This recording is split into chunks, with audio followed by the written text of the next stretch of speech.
do it again. I was just looking at the camera.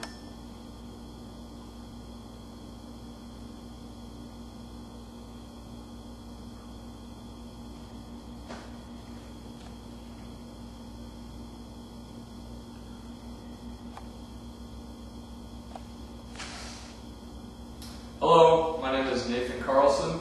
I live in Dallas-Fort Worth area in Burleson, Texas, and I'm 30 years old. My telephone number is 817-944-3254. Tell us about yourself. What is your background in motocross? A little about me, Nathan Carlson, and my background. I grew up in a small town of 2,000 people, Essex, Iowa. And back then, motocross was not as mainstream as it is today. It was more of an underground sport. So the chances of me getting into motocross were very, very small. Although I dreamed about racing and riding growing up as a child, I never got the opportunity to do it. And then until I was about 20 years old. And I was sitting in the UTA library when I met Ryan Flying Wallace. And I became best friends with him. Basically, from that day on, I started hanging out with them, and motocross just became a huge part of my life, and I knew it was something that I always wanted to do, and I've been involved ever since then. I'm now the founder of MotocrossUniversity.com. I've been doing it for 8 years now, and it's been awesome. I work with Travis Parker, two-time world champion, just got inducted into the Hall of Fame this last year. And that brings me to where I am today. Tell us about your motocross credits. My motocross credits in the industry, I've been doing it a long time now. I feel like I've been doing it a long time. Not as long as a lot of people that grew up in the industry, grew up racing. I didn't get that luxury, so I got into the game late, and I've had to make a name for myself by going to the trade shows and doing everything I could. I've raced and trained and taught and done everything that I could do for the last 10 years.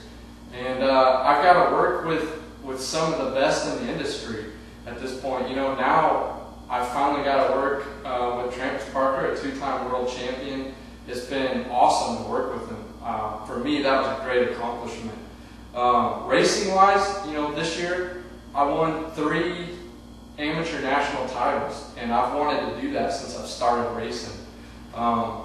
You can see the trophies behind me, how many races I've done, how many I've won, and it's just been an amazing path, winning, going out there and giving it my all and doing everything that I've done.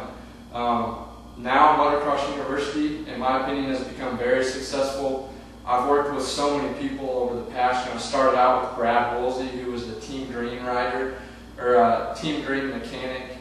He introduced me to Ryan Villapoto, who I did interviews with and got him on my website. I've worked with nutritionists. I've worked with mental psychology coaches. I've just worked with so many people that have helped me get to where I am, and that have taught me all the knowledge that I've got in this awesome industry. What are some of your biggest accomplishments? Some of my biggest accomplishments are probably a little bit different than somebody that just grew up racing and did nothing else in their life. For me, everything I've ever set my mind to, I feel that I've reached my goals and been successful at.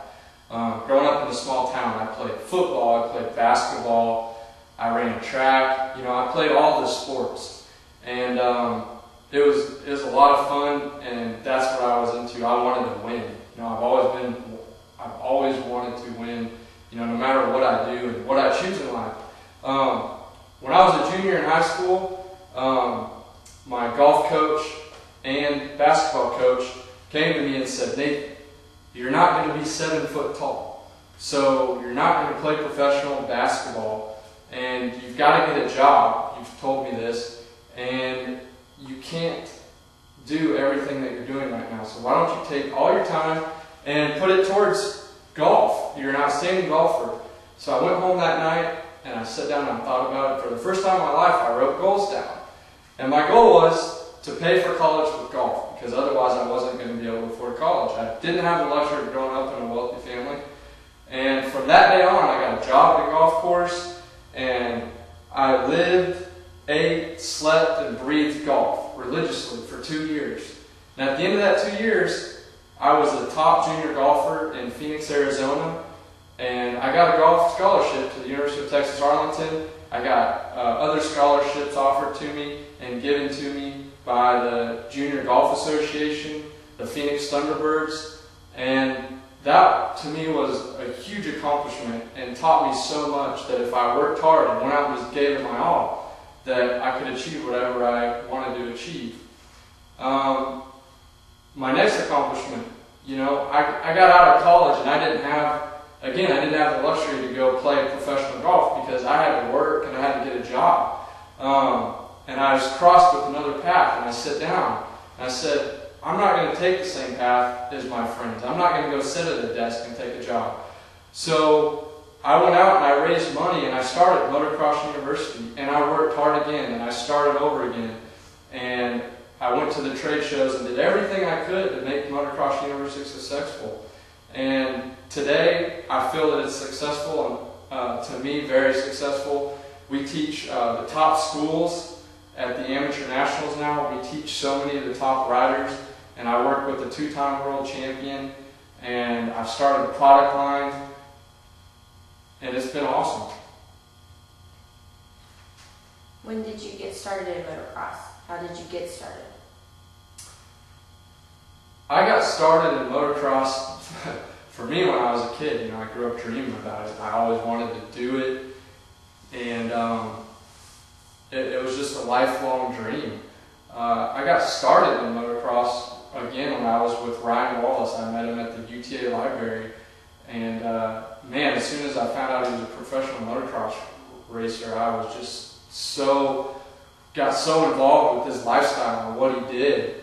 And I started racing and winning all the races I went to, and just had a blast. And I guess that's what led me into staying in the industry and doing something that I love, and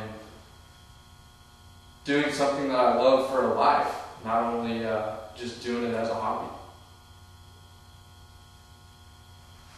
How did it feel the first time you were on the bike? Was it your first memory of motocross? First time I was on a bike, well, there's probably two. There was this mini bike in the back of our shed, and every time I went to my grandparents' house, until I was 5 years old, I was like, Dad, clean the mini bike up. Let's get the mini bike running. I want to ride it. Because all I knew is it had a motor, and it had 2 wheels and a throttle, and I knew I wanted to ride it. And one day I was sitting out on the basketball court that we had, and he said, all right, let's go ride it. And I just remember getting on it and just wanting to just twist the throttle, and it was a pull-start little mini bike. It wasn't even a real motocross bike. And I got on it and I twisted the throttle, and I let off the throttle, and it didn't stop. The throttle was stuck. And next thing I know, I'm yelling, help, help, throttle stuck, throttle stuck. So my dad starts chasing me, just running and running. And that's all I remember is trying to dodge stuff, and my dad's chasing me, and that's all I remember. I don't remember how it ended. And I guess it's probably a good thing I don't remember how it ended, because I don't know anybody in the right frame of mind that gets that scared, for the first time riding, and then continues to want to do that the rest of their life. Next thing is, I didn't grow up riding on a motorcycle, so, I had me and my pedal bike. I remember spending so much time convincing my friends that our pedal bikes were dirt bikes, and my aunt's garage was where we had to go get gas. And so we'd go get gas, and then, start them up, and mine was a KX125, and it would just rip. I just remember starting it up and making motocross sound, and we had to get out there and run the next moto. So that was probably my first memory with dirt bikes.